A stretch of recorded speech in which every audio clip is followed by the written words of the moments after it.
ce prochain reportage qui porte sur l'Elite One qui a traversé sa première moitié. Arrêtez ça.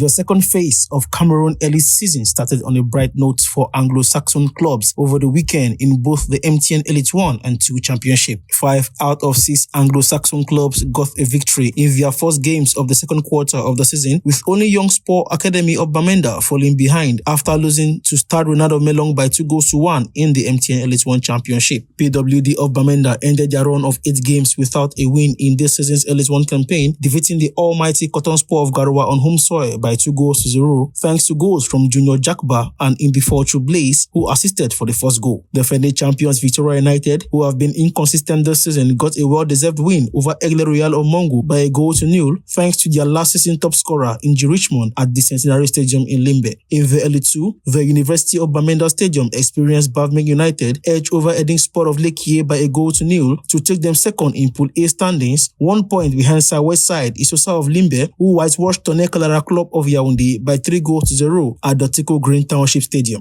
Ngokentunja FC won away from home in the Elite 2 Pool B encounter against Dragon FC of Yaoundé by 1-0, making a total of 9 goals scored by Anglo-Saxon clubs over the weekend. Voilà donc pour ce reportage sur l'Elite One qui a traversé donc sa première moitié. Yannick Renaud, au-delà des scandales sur lesquels nous sommes revenus lors de la dernière émission, notamment le président de Victoria United et ses multiples frasques autour de cette première moitié du championnat, il y a d'autres belles choses à retenir. On a évoqué donc cette mauvaise posture des clubs de la partie anglophone du Cameroun, Young Sport Academy de Bamenda, et bien entendu PWD. Victoria United se porte plutôt pas mal dans la première moitié du classement à l'issue de cette phase allée. Colombe Djidjaïlobo, peut-être la belle surprise, champion honorifique de cette phase allée. Les grandes leçons pour vous, Yannick Renaud. Les grandes leçons, c'est que Colombe est sur sa lancée, qu'on a connue, qu'on a observé depuis la Coupe du Cameroun et depuis, je vais dire, à la fin du championnat précédent, parce que au-delà de cette seule défaite que Colombe compte dans ce championnat en 15 journées, parce qu'il faut préciser que Colombe compte un seul match qu'ils ont perdu justement. Avant cette défaite, ils étaient sur lancé quand même depuis de 10 matchs sans défaite depuis le championnat précédent et la Coupe du Cameroun. Bien évidemment, ils sont toujours en poste, ils sont toujours là et ils sont premiers avec 34 points. Depuis quasiment le début du championnat. Oui, la course en tête. Ils mènent la danse depuis le début du championnat et on a comme l'impression quand on regarde cette équipe jouer que c'est pas juste comment on va dire ça, c'est pas un hasard et que ça va rester ainsi peut-être jusqu'à la fin de ce championnat. Mais il y a Gazelle qui a la meilleure attaque. Qui a la meilleure attaque avec 30 buts marqués. Après 15 jours. Voilà, et qui, dans le classement des buteurs, a, je crois, pratiquement, trois joueurs qui sont placés. Avec, notamment 7 buts, 6 buts pour le deuxième, et puis, je crois, 3 buts, pour l'autre. Donc, c'est une équipe très offensive. Donc voilà. Et puis vous avez évoqué les équipes de la région anglophone, Victoria qui est 9e, c'est une grosse dégringolade par rapport justement aux deux précédentes saisons. Au précédent championnat où Victoria avait terminé quand même en tête, était leader. Voilà, Young Sport est dernier avec je crois c'est pratiquement 12 défaites, il me semble. Je pense 7 points. Et puis moins de 10 vous avez points, PWD qui est aussi dans la zone rouge. Donc c'est une mauvaise chose, une mauvaise nouvelle pour ces équipes de la partie anglophone. Mais la satisfaction quand même, pour résumer, c'est que voilà, Colombe qui mène la danse et qui a terminé champion de la phase allée. Maintenant, les problèmes que nous dénonçons au quotidien sont toujours là, c'est-à-dire que s'il faut vraiment retenir des enseignements par rapport à ce qui se passe sur le terrain et au-delà, vous avez toujours les revendications, vous avez toujours les problèmes de salaire, vous avez toujours les problèmes des présidents qui se plaignent, voilà, du non-reversement des subventions et qui ignorent les montants des contrats avec le sponsor du championnat et qui menacent même de boycotter, même si, il faut préciser, comme je le disais tantôt la semaine dernière, ce n'est que 12 présidents, 12 clubs sur l'ensemble des deux divisions. c'est-à-dire 33 clubs, 16 pour la première division, et puis 18 pour... non, c'est pas 18, c'est 19, il me semble. Ouais, voilà, ça fait en tout 33 clubs. Donc, il y a quand même un malaise. Le football ça se joue, il y a des beaux matchs, il y a des belles choses à retenir, il y a des équipes offensives, il y a des équipes qui mènent la danse, il y a des équipes en difficulté. Coton Sport qui est 3e, qui a perdu son dernier match, il me semble, contre toute attente. À la maison. À la maison en plus. Donc, il y a des belles choses, mais il y a toujours, comme d'habitude, il y a toujours ces petites choses-là à redire. Il y a des scandales. Il y a des présidents de clubs qui continuent à faire des scandales, des frasques. Et voilà. Voilà. On est d'ailleurs revenu la semaine dernière longuement sur ces affaires de frasques du président de Victoria United de Limbi. La phase aller est passée. Narcisse, qu'est-ce que vous retenez globalement, sportivement tout d'abord? Sportivement, je dis que c'est un très bon championnat. Parce que quand vous voyez le gap entre la première équipe et la deuxième équipe, vous vous rendez compte que... 4 points d'écart. Vous comprenez que c'est compliqué. Ça serait très compliqué. Et je crois aussi que j'ai une plus grande déception, quand je vois les équipes de canton comme Dynamo et Union se retrouver 14 points. Je me pose des questions. Mais comme c'est un championnat à 3 points, j'ose croire que ces deux équipes pourront se rattraper en gagnant peut-être les prochaines rencontres. Mais il y a aussi, comme l'a dit Yann, il y a Colombe de Toa. La constance. Oui, la constance. D'abord, faut bien, quand vous dites constance, faut bien numériser parce que c'est d'abord le banc de touche. Quand vous regardez ces clubs, les 3 premiers clubs là, du championnat, vous vous rendez compte que le banc de touche, en dehors de Coton, qui a joué ce jeu, en dehors de Coton, qui a eu quelques soucis, tous les autres ont maintenu. En fait, tout le moins, Colombe, voilà. Colombe et Gazelle ont maintenu le même entraîneur depuis au moins 2 ans, mais pour le cas de Gazelle, que je connais particulièrement, c'est depuis 5 à 6 ans. Voilà. Non, je dis simplement pour dire que c'est le banc de touche. Quand un banc stable, un banc technique stable, ça donne des fruits. Contrairement à Canon, qui a fait partie, un coach qui, à peine sa victoire, on l'a mis de côté et nous connaissons la suite. Une manière de dire simplement que c'est un très bon championnat et je reste optimiste quant à la suite et ça serait très, très, très disputé à la reprise pour les matchs de retour. Parce que je dis bien, c'est un championnat à 3 points. Et nous ne le verrons pas. Il y aura vraiment des choses à dire sur le terrain. Il y aura des choses à dire. Rosalie, en dehors des quoi, que pas de véritable problème de programmation. Les matchs se sont joués, allés jusqu'à leur terme pour la plupart, en dehors de ce qui s'est passé du côté de Bamenda entre PWD et Fauve Azur. Globalement, sportivement, on retient cette équipe de la Colombe du Djaïlobo qui est quand même une belle surprise. Vainqueur de la Coupe du Cameroun, vainqueur de la Super Coupe, aujourd'hui mène la course en tête dans ce championnat. Narcisse Oum semble l'attribuer au bon coaching d'un certain Richard Toa. Voilà, mais au-delà, c'est une belle surprise quand même. C'est pas une surprise, c'est une surprise pour ceux qui ne suivent pas la Colombe depuis un moment. Déjà, rassure-toi, moi, j'aime pas parler des frasques, donc j'irai pas fouiller dans les batailles. Tu observes, j'étais en train de regarder le classement. Je constate que ces équipes-là se tiennent un peu dans un mouchoir de poche. Pour la plupart, c'est 4 buts d'écart, 3 buts d'écart. Et même quand on retrouve la lanterne rouge, Yon Sport Academy au bas du classement, c'est à peu près la même problématique. Revenons donc à ce que je retiens, la Colombe du Djaïlobo. Ceux qui ont vu leur retour dans ce championnat doivent comprendre que c'était prévu. Il y a une grosse mobilisation. Je pense que c'est l'équipe qui aujourd'hui est en train de se faire entourer, notamment au niveau des supporters, parce qu'on l'a eu avec Bamboutos, qui est d'ailleurs ma grosse déception, qui est en train de mourir un tout petit peu, ma grosse déception dans ce championnat, dans cette première partie, parce que c'est quand même une équipe à chaque sortie, c'était un mouvement, c'était un plaisir. On pourrait se poser la question, voilà, que se passe-t-il donc d'office, Bamboutos, c'est ma douleur dans cette phase allée de ce championnat. Mais la Colombe du Djaïlobo, moi, je ne suis pas surprise. Lorsque j'ai vu les appels à mobilisation, j'ai eu à vivre leur mobilisation pour ce lancement au sud, où ils ont appelé les élites, les populations, tout le monde à se mettre derrière cette équipe, qui, tu l'as dit, enchaîne des trophées depuis quelque temps. C'est un peu comme Stade Renard. Mais je sais pas ce qui s'est passé, ils ont un peu commencé à tanguer, et du coup, ça se se ressent. Ouais. La Colombe, c'est cette équipe-là qui en veut, qui a envie de faire et qui se donne les moyens d'aller très loin. Donc, c'est automatique. On ne peut qu'être ravi de voir ce qui se passe sur la pelouse après. Donc, je ne suis pas surprise. Meilleure défense dans cette phase aller. On a pu le constater quand même. C'est une équipe qui n'a pas beaucoup encaissé. Surtout chez elle, c'est un avantage lorsque tu as maîtrisé le domicile. Elle joue bien à domicile. Elle joue très bien à domicile.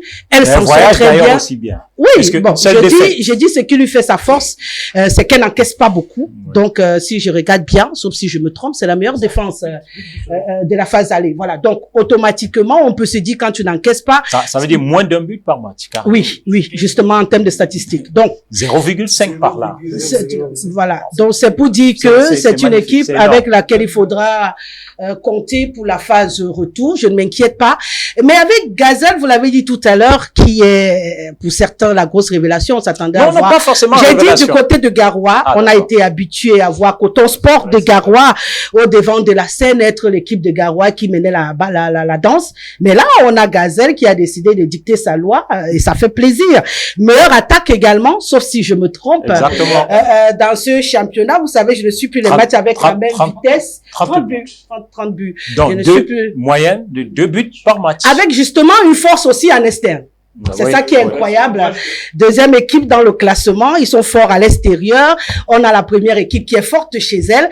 Vous imaginez bien dans la phase retour, le duel qui va se jouer à ce niveau-là pour la première place. Mais on va pas négliger quand même Coton Sport qui est toujours cette équipe qui a pris l'habitude de fonctionner comme du diesel.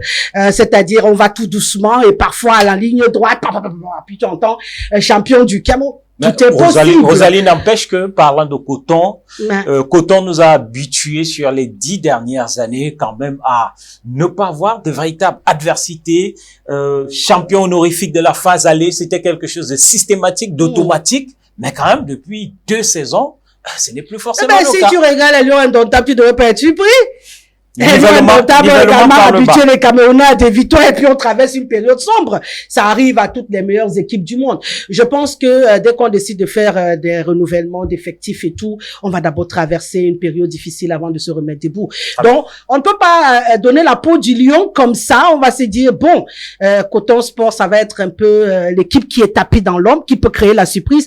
Mais pour moi, ça va se jouer entre Colombe et Gazelle, qui sont très bien accrochés jusqu'ici et qui n'ont pas envie de se laisser dicter. Je vous rappelle d'ailleurs que Gazelle, il le disait tout à l'heure, a peut-être 3 équipes, mais moi je vais prendre les 2 joueurs, Dora et c'est Cara, qui ont 7 points, qui sont parmi les 7 meilleurs, voilà, 7 buts, qui sont parmi les 4 meilleurs buteurs, parce qu'ils sont 4 avec 7 points dans cette phase aller. Vous comprenez qu'une équipe pareille, qui a des buteurs dans toute position, et qui a envie c'est clair que ça va se jouer. Allez, maintenant, Yon Sport Academy, c'est un peu triste quand même, hein. Tu sais que j'aime bien cette expression, Yosa. Rien que pour leur nom, c'est une équipe que j'ai toujours portée dans mon cœur. Ça fait grammaire. Oui, ça fait grammaire, mais oui, c'est une équipe. Je te rappelle que la première équipe que j'ai aimée dans le monde au niveau international, c'est à cause de son maillot. Ah ouais. Juventus. J'avais aimé les rayures. Ah oui. La vieille dame. Donc, c'est pour... J'avais aimé les rayures. C'est pour dire que... Et après, j'ai aimé le joueur, son nom m'échappe, avait le crâne rasé. Il avait le crâne rasé en ce moment-là. Ça va de la Juventus. De la Juventus. Donc, c'est pour dire que... Merci. C'est pour dire que on aime parfois des choses pour des raisons bizarres et par la suite on peut regarder le contenu.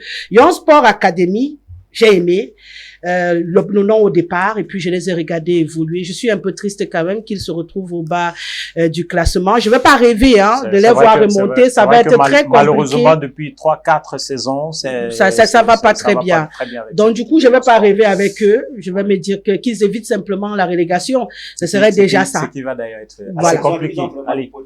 Oui, justement, c'est ça qui est un peu gênant sur le potentiel, mais voilà, c'est dommage. En tout cas, ils ont perdu d'ailleurs Jean Bosco Tindo qui a évolué la saison dernière, lui aujourd'hui ballon d'or du côté du Coton Sport de Garoua, même s'il n'a pas été retenu dans la liste de Malbris rendu public ce jour, une liste sur laquelle nous reviendrons tout à l'heure. Sylvain Kwambi, avec vous, je voudrais qu'on évoque une équipe que vous connaissez très bien, l'équipe de Gazelle Football Academy de Garoua, que vous avez suivi pendant de nombreuses années quand vous étiez encore en terre camerounaise. Gazelle, aujourd'hui, 2e à l'issue de la phase allée du championnat. Vous dites, ça reste la constante. que vous avez observé depuis la montée de cette formation? Actuellement, il faut dire que ça reste la montée. Déjà que lorsque vous regardez le championnat passé et le championnat actuel, on reste sur pratiquement le même principe parce que quand vous prenez le gagnant de tête, il n'y a que Gazelle qui est parti de la 7e position au championnat passé pour aujourd'hui se retrouver à la 2e position. Encore que les prestations de Gazelle ne sont pas assez surprenantes. Donc, Stade Renard reste dans le gagnant de tête. Colombe, qui a terminé 4e la saison dernière, est aujourd'hui champion honorifique. Et cela confirme un peu la prestation de Colombe. Et vous vous souvenez que Colombe est passé pratiquement à 2 doigts de remporter le championnat dernier, eu égard de quelques soucis, du moins quelques problèmes évoqués, toujours avec le fameux club de Limbe, Victoria United, qui malheureusement est celui qui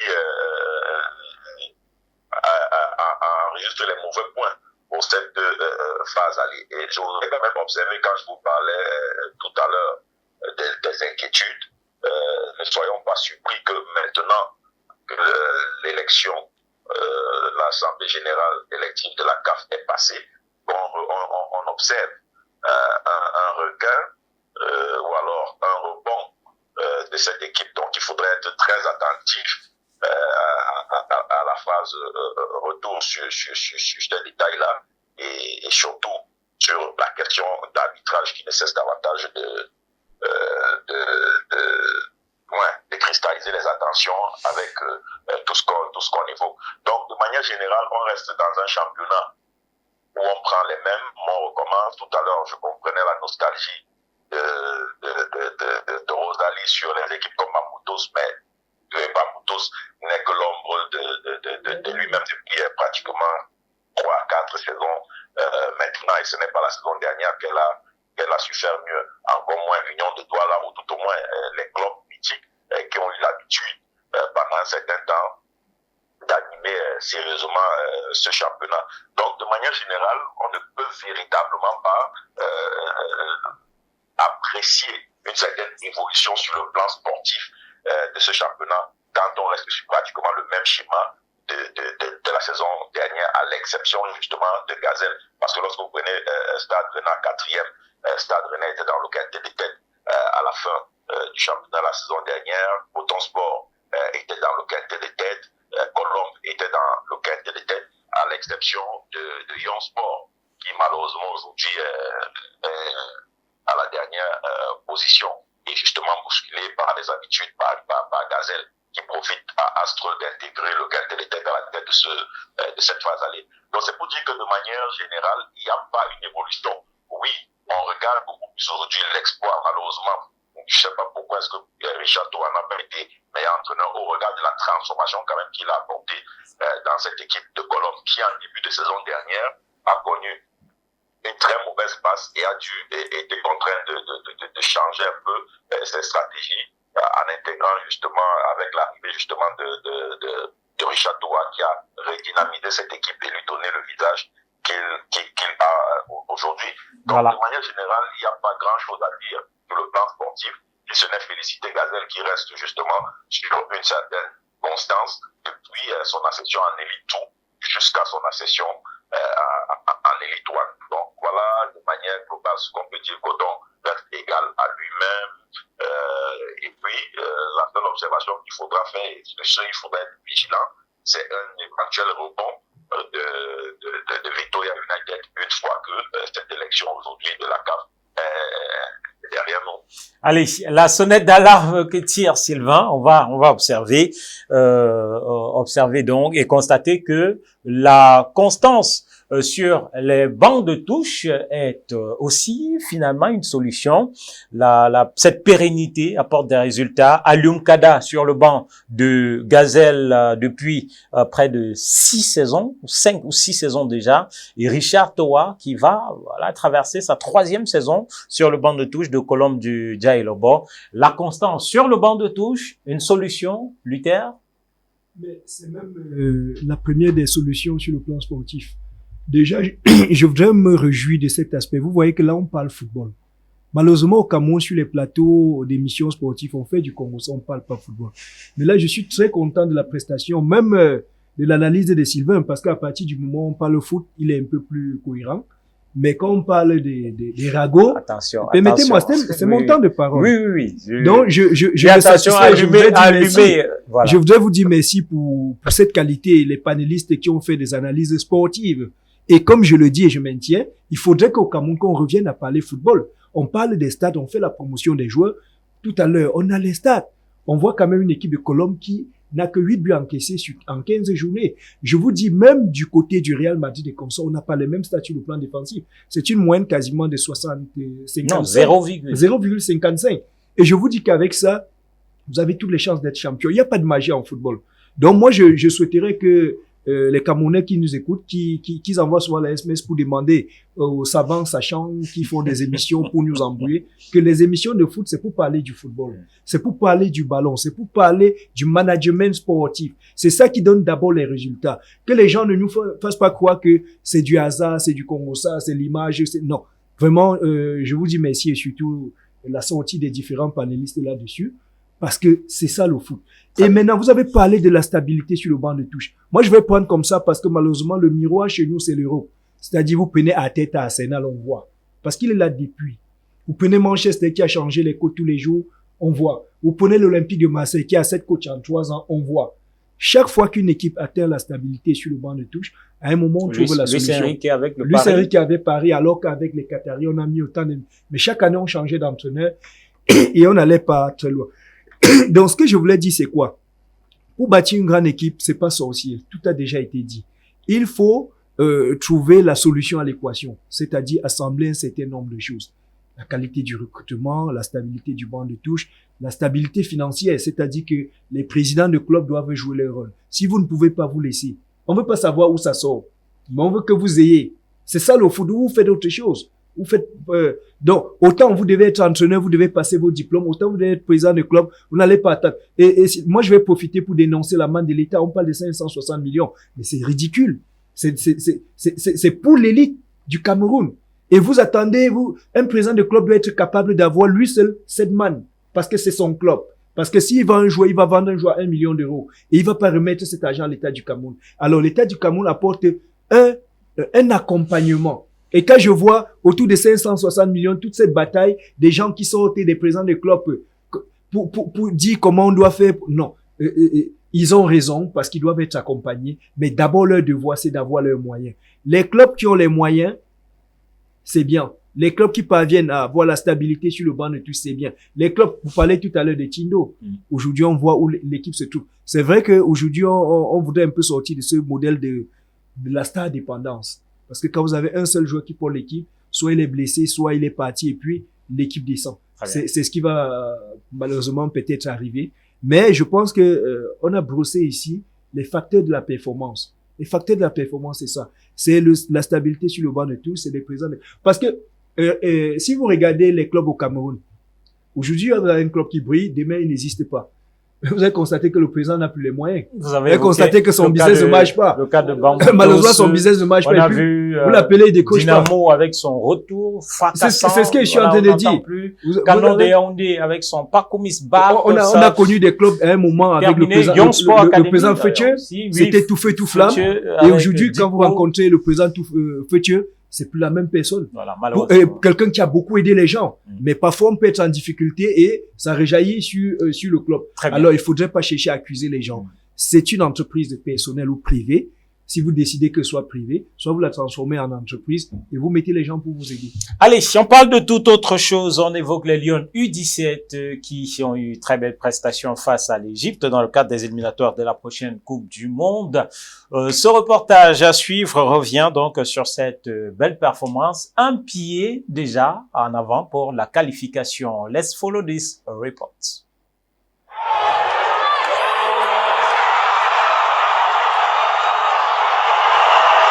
Cameroon's under-17 Lionesses put up a spectacular show against Ethiopia, securing a commanding 5-2 victory in the first leg of the second round of qualifiers for the World Cup in Morocco later this year. A brace from Lise Fresh Tiwa and goals each from Ange Tazano, Crystal Ahugo, and Kiki Meva ensured Cameroon trashed Ethiopia to go a step closer to the final of the competition. With a well-coordinated attack and unwavering determination, the young Lionesses demonstrated their strength, leaving no room for doubt about the ambitions. Staged at the 60,000 capacity Olembe Stadium, the game was not only a display of Cameroon's offensive firepower, but also a moment of revival for the stadium itself, which returned to international action after 3 years. The Ethiopian side struck first, netting a goal in the 3rd minute, but Cameroon responded quickly. Lise Fresh Tiwa emerged as a standout performer for scoring twice and proving why she is one of the rising stars of Cameroonian women's football. Captain Crystal Agogo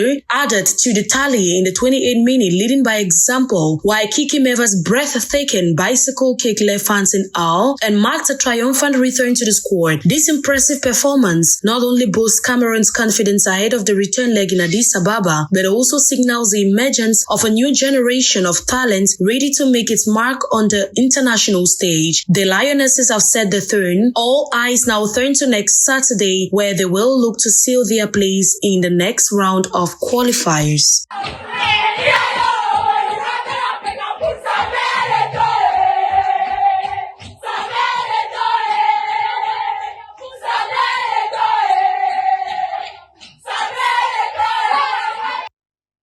Allez, les Lions U17, très heureuse de cette avancée et surtout reconnaissante à l'endroit de leur président, le président de la Fédération camerounaise de football, Samuel Eto'o-Fils. À côté de ces jeunes prometteuses, il y a la vieille garde et la vieille garde appelée à prendre la retraite.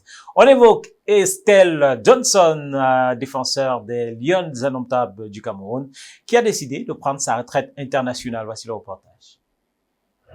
From the set piece, into the net it goes. Cameroon get to celebrate an equaliser courtesy of Estelle Johnson.